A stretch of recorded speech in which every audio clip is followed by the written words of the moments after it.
And welcome to another episode of 50 Shades and Grey, where I am joined today by Luke Worley, who is from M.A.F.S. The last season's, Luke, is that right? Yeah, that's right. Yeah, unfortunately, I'm married and divorced. All in the space of a year. Yeah, literally. It was. Well, we're going to get onto that and talk about that. But firstly, thank you for coming on to the show today. No, thank you for having me. Really wanted to get your perspective from a guy's point of view for a lot of the followers and listeners of the show. So that's going to be really important. So obviously shot to fame through M.A.F.S. Last year, which was a roller coaster journey for you. But I wanted to do before we get to that part is what was your story before M.A.F.S, relationship wise, dating wise? Where was you before the show? Yeah, do you know what? It's a weird one for me because M.A.F.S come about at the right time for me, to be fair, because I was with someone. I'm not one of these who go out and like date multiple people. Like I was with someone when I was really young for 8 years. And then that relationship ended kind of suddenly, to be fair. So from then, I was like, I didn't really know how to date, if that makes sense, because I'd never really dated. I kind of jumped into a relationship when I was really young, with them for 8 years. That was over. And then I kind of went a bit dry, on the dating scene for about 3 years, 2.5, 3 years. And yeah, it was a strange time for me because I didn't know how to date. It felt like, I could just imagine when someone's 60, they go through a divorce, they don't know how to date because they've been married for so long. That's how I felt. So it's I was kind of can relate to people who have been through divorces after a long period of time, because even though I wasn't married, an 8-year relationship when I hadn't really dated before, then coming out of that, I was like, whoa, what am I meant to do now, sort of thing. Am I meant to talk to women? Do you know what I mean? And I'm a confident guy. I talk to anyone. I've always worked in sales, so I'm good at talking, but it's when it comes to relationships, especially with society these days where you have to watch what you say and watch what you do, it's very much you don't know really what to do anymore. And also without the dating experience, I kind of needed the help from M.A.F.S. And funny enough, after about a year of my breakup, M.A.F.S actually come knocking for the season about 2 years ago. And I said no because I wasn't ready. I was still kind of cut up about that relationship, and I said no. And then they come back to me and was like, look, we understand you broke up about a year ago. You want something to get over that relationship, but you're not ready for marriage just yet. We've got another show for you called Davina McCall's Language of Love. And I was like, look, it'll help you get over your ex. It'll help you kind of get back on the dating scene. It'll give you that experience in dating, what I was talking about I didn't have to them. So I decided to do this show called Davina McCall's Language of Love, where we got flown out to somewhere near Marbella, in the mountains, really beautiful villa. And we got there, and it was quite a funny one actually, because we didn't really know what the show was. We didn't got told what the title was or nothing. We got there thinking it was just going to be this chilled holiday and you'd meet a couple of girls. And then there's 3 of us English boys and then 3 Spanish talking girls walked out. And it turns out we was only allowed to date people in the villa who spoke a different language to us. So we didn't speak no Spanish. They didn't speak no English. So we got chopped right in the deep end, and we had to basically try and communicate and build a connection without language, which actually it's a great concept. I mean, it's unfortunate it didn't blow up actually, because I think it's actually a really good concept. It just on at the wrong time on Channel 4. But that's when I kind of started to get over, after that experience, started to get over my relationship. And then obviously that was Channel 4 as well. So after the back of that, then the producers, they contacted me again for M.A.F.S the year after. And I was like, I don't really want to do another show. And then about 6 months later, they contacted me again for the 3rd year in a row. So they really wanted to be on M.A.F.S for some reason. I'm not sure what they see in me. Do you know what I mean? They probably just know I talk for England. So when you say they're contacting you, were you on some sort of agency, or was this just through Instagram, or how are they getting sort of to you? No, it's through Instagram. So I think, I don't know for a fact, but I think it was because I had something quite lucky happen to me. This is quite a funny story, actually. So I was on holiday. This was probably about 6 months after my breakup. I was on holiday with the boys. It was meant to go, this is during COVID, actually, during lockdown. It was meant to go Ibiza, but then Ibiza got locked down. Then Tui was like, you could go to this destination. We managed to go to Greece. There was the only place basically open at the time. We went to Greece and we met these girls there while we was there. And I got one of the girls' numbers. And I said, I'll call you tomorrow. England were playing Germany at the time because the Euros were on. And I tried to call her, it didn't go through. So then I video called, I called her through WhatsApp, through video call, through the Wi-Fi, because my signal was terrible. And Maya Jama answered. So the person gave me the wrong number, and it was actually Maya Jama's number, and she actually answered, so we had a video call, and it was a bit caught on camera. Like, my friend started recording, and that blew up all over the press. So I think that's how these producers noticed me originally. They heard me on the radio talking about it, see me in the Sun newspapers, and I think because it obviously blew up massively, and it was quite a funny like dating blunder, I think they thought, you know what, this guy would be quite good on one of our shows, and I think that's where they originally got hold of me. They never told me that, but it was just weird that I randomly got messages from producers after that. So I'm guessing it's that. And yeah, and obviously once you know, once you've been on TV once, then you're always in the eye line of other producers. So then, yeah, I think you end up getting offered other stuff eventually. So just taking you back, when you say, because something that I get a lot of messages on about your breakup, when you say it came about suddenly, was that suddenly for both of you, or was that suddenly just for you and you maybe had missed signals along the way? Yeah, 100% missed signals along the way. Like for my ex of 8 years, like after it ended, she was like, she was giving me signals. She was saying, I mean, I felt I was blindsided, but I can't say she blindsided me because she may have been like, I think as we all know, after a certain period of time in any relationship, it's not like the honeymoon period anymore. Do you know what I mean? Like, I understand how relationships work. I understand after a certain period of time, it does sometimes get what people class as boring. But in my eyes, that's not boring. That's just becoming one. Do you know what I mean? One with each other. That's becoming family, and that's what you want, basically, in a long-term relationship. So I think she didn't really see that in the relationship. She just saw it. Oh, it got boring. It's got boring, and then it kind of ended like that. But it's like, don't get me wrong. I was devastated, like, because I felt so blindsided, but I just didn't expect it at all. Like, her family were my family. If that makes sense. Like, it was just like normal, like a normal day. So I had to change my whole life. Like, I lost my home, my pet, like her family, which is mine. I lost everyone. So it was a big, big time in my life. But if I'm honest, I'm thankful because it helped me grow up. I'd never really lived on my own. So pretty much a couple of months after the breakup, I had to get my own place. And then, like, I've never really looked back. So it's kind of given me the independence that I never really had. And obviously it's unlocked doors for me, which I never would have had the opportunity to do. So I think everything does happen for a reason. And I'm kind of grateful for it now. I had a similar experience as well, so I understand where you're coming from. But there's that moment, I don't know if you had it, where when you meet up with them again and you can see all the feelings they had for you before have just left. They've just gone. And it's an awful feeling that you get for yourself, because you look at that person and it's like, they don't feel anything from me at all now. And it does true. take a while to get over. No, yeah, you're right. Because again, something else that you said, and I think a lot of people empathise with, is that suddenly thrust into sort of the dating scene again after 8 years, which is a long time. And in those particular 8 years, there was a massive change in how people dated as well. So how did you find that all of a sudden it was sort of gone from meeting someone in a bar or a club and then, you know, having a few messages to just everything was on apps after that? Yeah, no, it is. It's really wild, to be fair. It's because it's like the new generation coming through as well. It's like, I kind of missed that time where obviously I used to still go out occasionally when it was in a relationship, but I didn't really do that either. Like, I didn't go out to meet someone either. So, but then it come the dating apps. Yeah. At first I thought, oh, this is a good tool to have. But then ultimately, like, when you go on these dating apps, you don't really know the person that you're seeing. Like, don't know, the person you're seeing is just the best pictures they're going to post. They'll post 3 or 4 pictures. They're the best pictures. Most of the time, they're all filtered. So I mean, so you don't really know who you're getting to know. And look, I'll be honest, looks are really not that important to me. Okay, yeah, they're important to a certain extent, but 80% of it to me is the person. So I do understand where dating apps could help.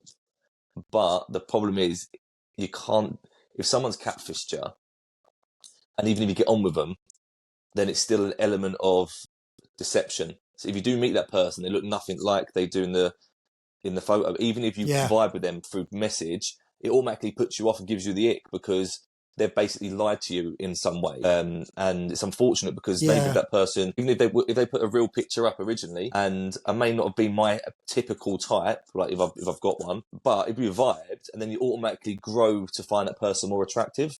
I truly believe that. So I think people do themselves an injustice when they filter their pictures too much. Like, look, let's be honest. You can change the contrast, change the backlighting, cool. Like, make yourself stand out a bit in the photo, but don't put a filter on where it changes your face totally. I think that's one thing we've got into in this society where it's like a bit of a competition who can look the best in a photo. And unfortunately, it's not helping dating at all. I think it's actually making dating a lot harder for people. Yeah, I mean, we're going to come on to that a little bit more later on, because I just want to take you back. So the show came about, and obviously, M.A.F.S is a massive show. It's a fantastic show as well. But it is essentially an arranged marriage. So Pakistan, Japan, Iran, Indonesia, Bangladesh, India, these are all places that, have arranged marriages. And before we came in, I was just doing a bit of research. The divorce rate for arranged marriages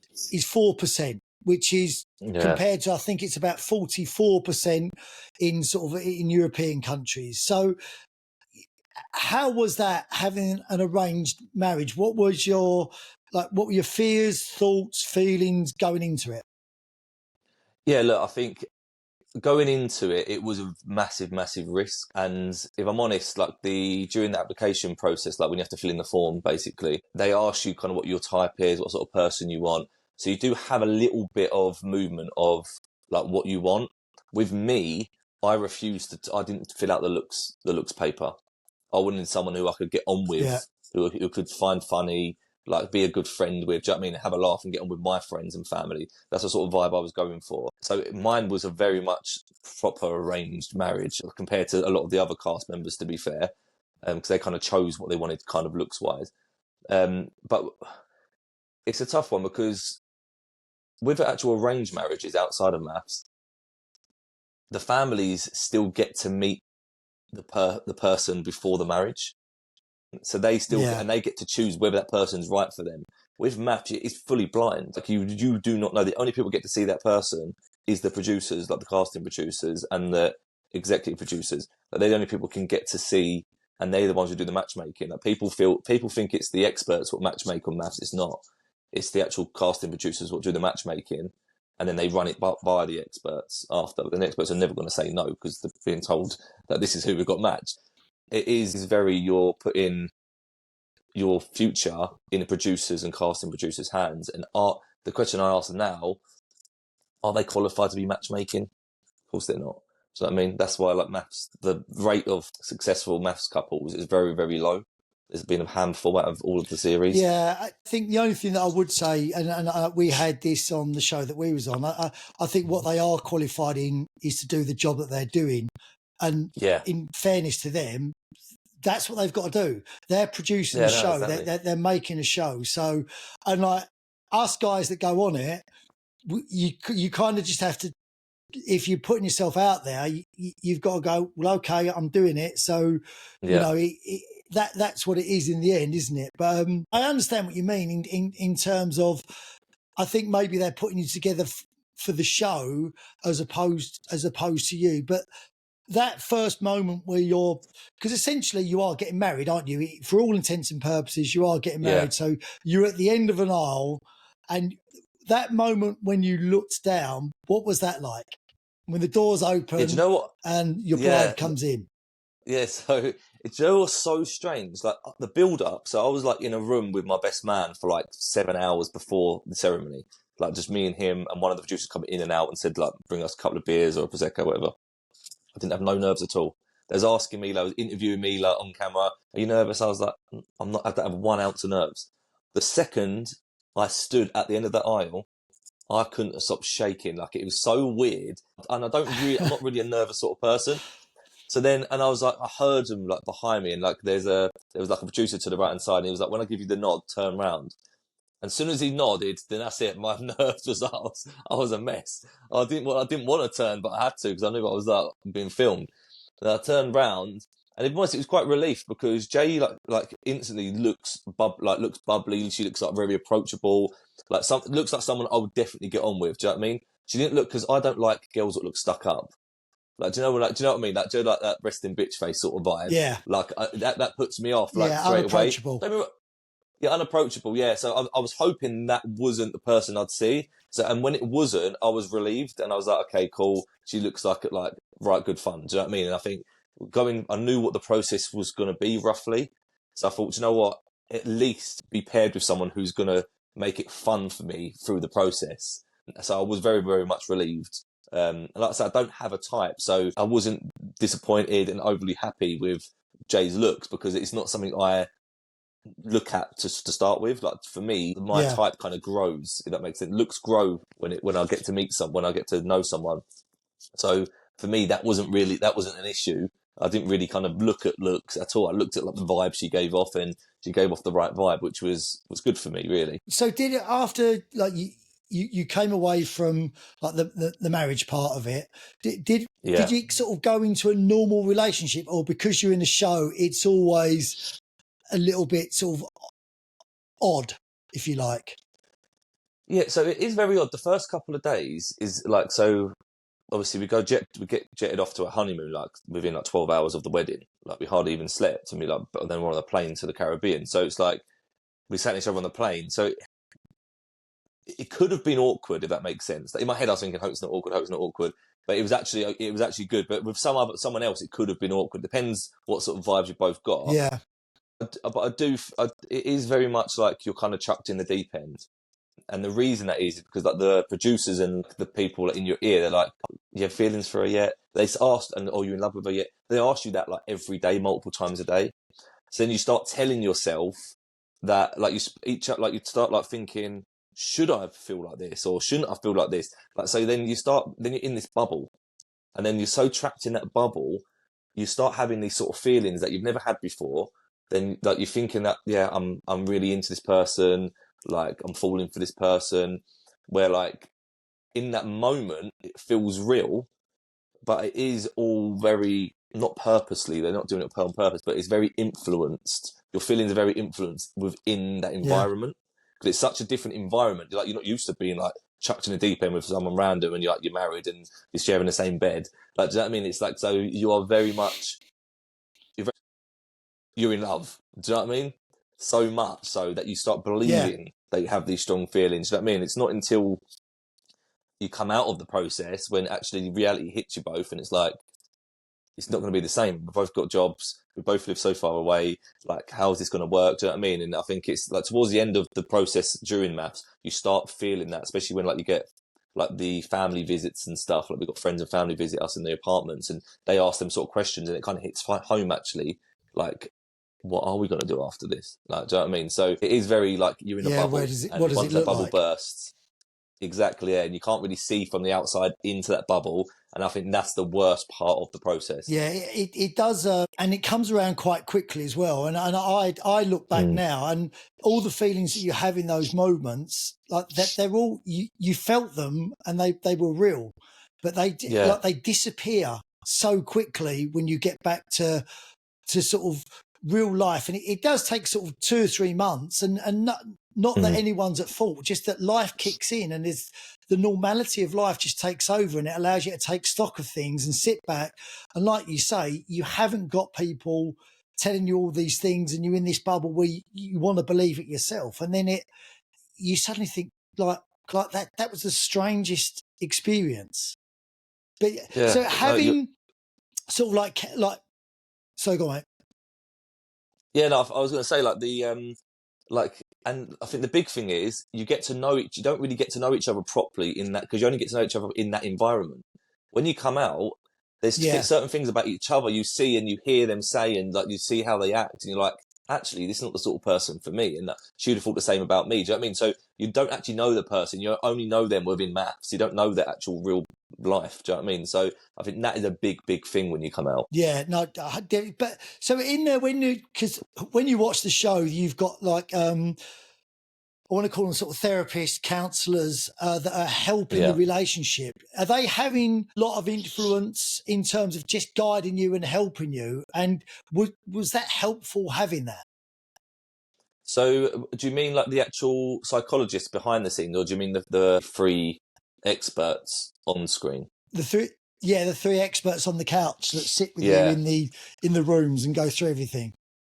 Again, so this is a bit of an insight actually. So a lot of the stuff, some of the stuff they do say, they're being told to say. So it's not coming from their expert. You hear them, they've got an earpiece in, and they're like, "Oh, hold on," and it's all stop and start. And so some of the stuff they want them to tell us is actually coming from the producers. But some they do have an opinion though. Say for example, I had a row with Jay, and they would mediate, and that'll be their own opinion on the argument. Like, actually, no, you could have done this better.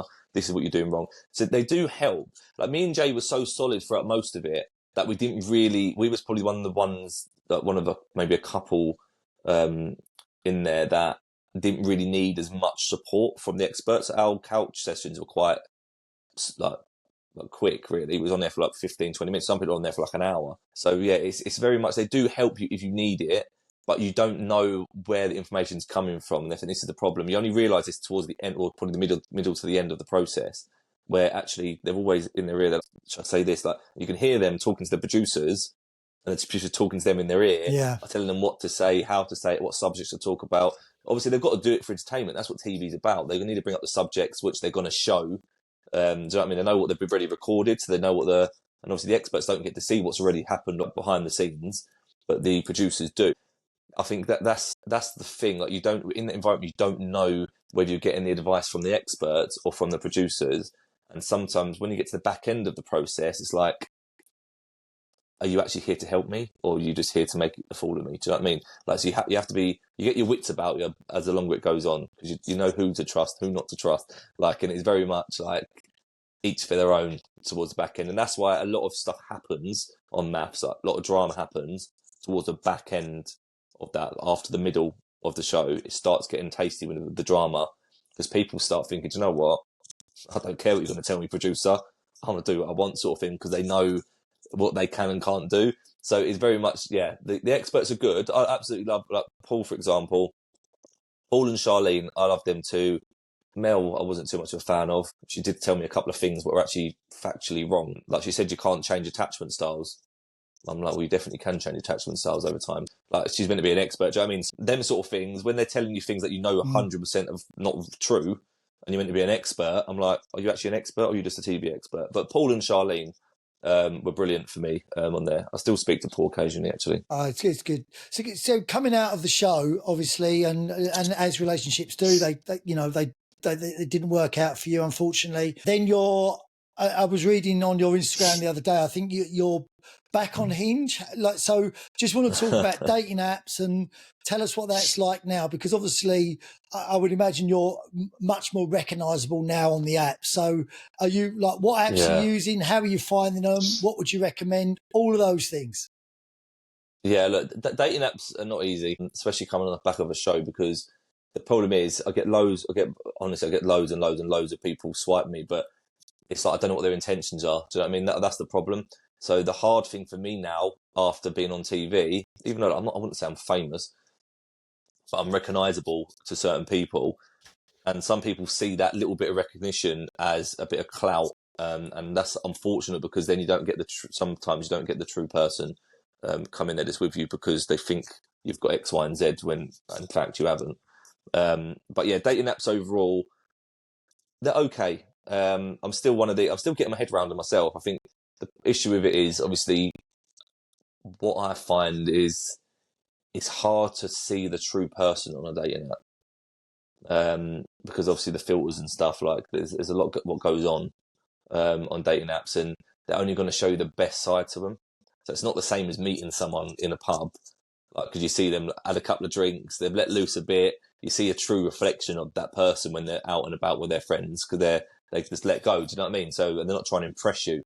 And until you actually speak to them, then they might change their attitude and try and impress you. But you can look at someone from afar when you're out and about. Where on dating apps, you're only seeing what they want you to see. But what I would say, like, I think if you can post at least, if you're posting 4 photos on dating app, post one of them at least without a filter, just to give someone a true reflection. Like what I do now, this is a little trick for everyone actually using dating apps.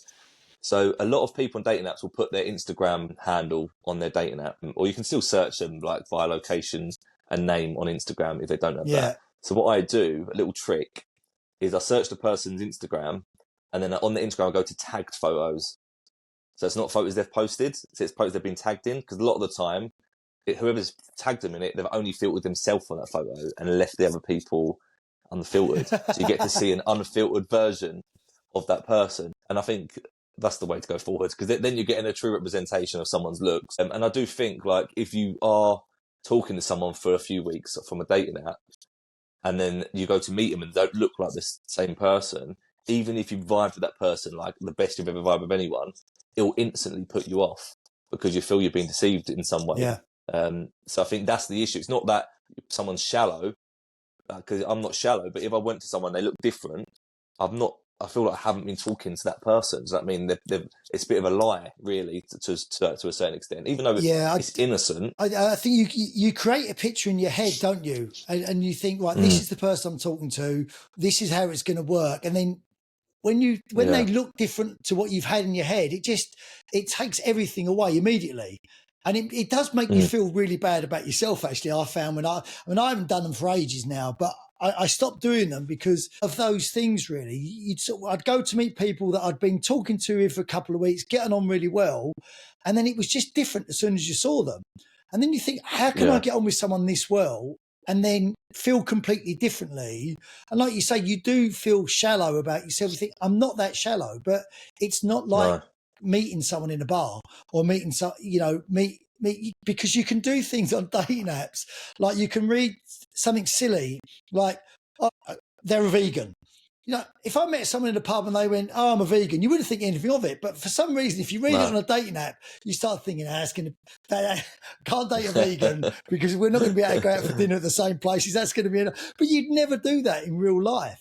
And I guess it's the same for women doing it with guys as well. No, 100%. So, I agree. I think. So, what is it like when you're looking through, Luke, and you're going through women? What is one thing that will be a no for you, like a definite not for me? But so this is actually like quite growing up for me saying this. Actually, it's nothing to do with looks, nothing to do with like personality.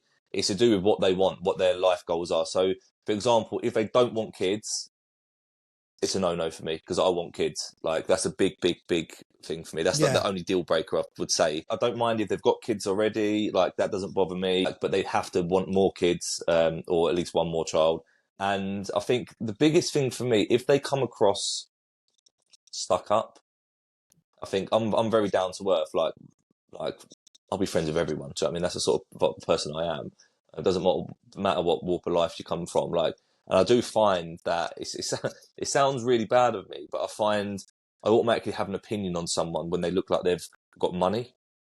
So this is my issue at the moment. Like, if I see someone, like a woman, and if she's got all her Louis Vuitton bags, like Rolex watches on in the pictures, it puts me off. And only because I don't know why, but I'm being judgmental here because I think, oh, they're going to be stuck up, but they're not. They might not be, but that's just me being judgmental from a dating app. And I think that's why dating apps are so dangerous, because I could meet someone who dresses like I've got designer stuff. Do you know what I mean? And I'm not stuck up, so I'm being stupid about it, really. But if I met someone in person, then I can tell they're not stuck up straight away. With a dating app, you just got a picture to go by, and you're like, do you know what I mean? So that normally puts me off on dating apps, but the big thing for me is them wanting them children. Yeah. I know what you mean about the Louis Vuitton, and because I think for me, I then feel there's going to be an expectation of a certain sort of lifestyle, because when they've posted sort of they're at this restaurant, they're at that restaurant, you're thinking, well, I'm not going to be able to do that every week, so that's definitely not going to work out. You want someone that's more grounded. So, but it is that could just be 2 photos that they've got that they've put on there, and they could be nothing like that at all. But on some of the dating apps using videos now, because I thought that was quite a good idea. And I don't know how that works, or if people just find shortcuts around that. Yeah, so some of the dating apps do have, like, you can have add a little, like, a few second clip on there. Not many people, you don't have to do it though.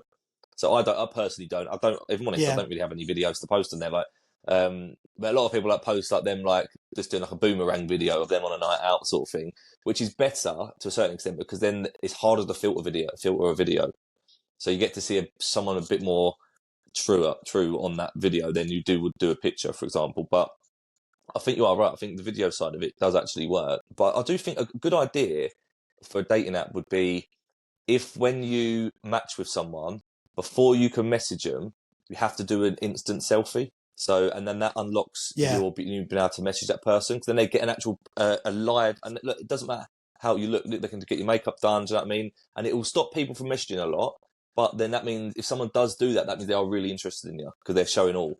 Does that mean them showing themselves bare, like no filter, no nothing? But that unlocks them to be able to message you. I think that would be a good idea because then you get a true reflection of them. But there is a dating app actually. But I've not gone on it, but it's a double dating app. So you like your friends. I don't know how it exactly works, but I saw it on TikTok and it actually sounds quite good. So like you and your friend, you have a profile each, but then you join it together, and then you kind of like you both have to agree that the person's good for your friend. So two people have to agree, like yourself and your friend have to agree that they're going to be good for you, and then vice versa. Then you go out on a double date. So that means like you're basically not only are you. So a lot of people just date because of looks, so they're choosing for themselves. But their friend might be like, actually, you need someone a bit more grounded. So I'm going to have a look at them. If I don't think they're right for you, I'm going to decline the date request basically. So it's quite of a fun. But you know how guys work. Guys are just selfish. They're not going to care about you. They're just going to be interested in them, thinking, "Well, I want to go. You can just come with me." Yeah. Yeah, that is true. So what's your chosen app at the moment? What would be your sort of your top one that you would say to people, especially for women? Because I'm always getting asked, like, which one to use, and I've been out of them for a little bit now, so I'm not really sure. So, but what ones do you find workable? Yeah, I think Hinge is probably the best one. The simple reason is you can put more information in there. You can get to know someone a bit more. You can do like voice notes on it. So a lot of people do like voice prompts on their profile. So you get to hear their voice and you feel a bit more connected with that person, even if it's slightly. And you can put a bit more information. You can have a bit of fun on there. You can have like a little quiz. You can do like 2 truths and a lie, and they can guess what one of they are. So it's more interactive, like with the person. So you kind of actually build in that connection from the start. But Tinder is okay. It's got better, but it's one of them things. I think if you're looking for a hookup, maybe Tinder's the one. If you're looking for like maybe a date. Yeah, I never did Tinder, but I always got that impression it was just a sort of a hookup site, really. Yeah, there's more to it than that, but I think probably 60-70% of people on there are more hookup, where Hinge, 60 to 70% of people on Hinge, I would say, are probably more to date. So it's that's more the dating wise. And with Hinge as well, like people can be honest about it. It says, what are you on here for? It says short term, okay, but looking for long term or just long term. So you can say you fancied like meeting up with someone just on the weekend to hook up. You can change your profile to short term and then match someone who's also short term. So then you can it's more than people not getting hurt. But then it's then you understand if say I'm short term and someone wants a long term relationship, then I know that if I'm going to try and get into that for a short term thing, I'm going to end up hurting that person. So it's going to be morally wrong. So it kind of gives people the understanding what other people are looking for before you match with them. Yeah, no, but I think at the same time, the other person knows it as well. So everyone knows where they are in the relationship. So the more stuff that's out there, the better I think with it. How about Bumble? Did you ever use that? No, I've never used Bumble, to be honest. But I've heard it isn't bad. I've heard it's like a couple of people I know use Bumble. I think you get a lot of dates from Bumble, and people seem to be more open to it. But it's one of them ones. I can't be more than 2 dating apps. Me, I'm just about to do. If I'm honest, I'm one of these. It's hard to reply to people. Do you know what I mean? I find it hard to I'll reply a couple of times, and then you kind of get bored of it because dating is boring. Like when it's through a phone. Like face to face is much better. It's a full-time job as well, Luke, isn't it? Like it really is. Because you want to reply to people because you don't want to, you don't want to be rude, but at the same time, it is like, and every time you start a new conversation, it's the same. It's all the same questions because they're the natural questions that you would ask, but because you're texting them and not having a conversation, they're just so much more monotonous.